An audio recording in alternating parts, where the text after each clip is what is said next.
శాసనసభలో సంపూర్ణ బలంతో ఉన్నటువంటి తెలుగుదేశం, జనసేన, భారతీయ జనతా పార్టీ కూటమికి అక్కడ వైఎస్ఆర్ కాంగ్రెస్ పార్టీ 11 సీట్లకి పరిమితమయ్యి ఆ ఫీలింగ్తో సభకే రానటువంటి నేపథ్యంలో ఇక్కడ కీలకమైనటువంటి అడుగులు పడుతున్నాయి.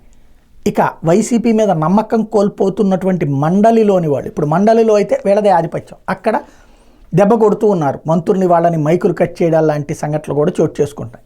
అట్లాంటి దశలో ఇప్పుడు మండలిలో ఎలా అయినా చీల్చాలని ఒక పక్కన తెలుగుదేశం ప్రయత్నిస్తుంటే చీలికకి సహకరించేందుకు కొంతమంది సిద్ధమవుతున్నారు. మొన్న ఒక 2 ఎమ్మెల్సీల గురించి అయితే ఇప్పుడు ఎవరైతే డిప్యూటీ చైర్పర్సన్ ఏదైతే జకియా ఖానం డిప్యూటీ చైర్పర్సన్ తాజాగా లోకేష్ని కలిసి ఆయన్ని సత్కరించింది, ఆయనతో సంప్రదింపులు జరిపింది. అంటే ఆవిడ తెలుగుదేశం పార్టీకి వెళ్ళడానికి సిద్ధంగా ఉన్నారు.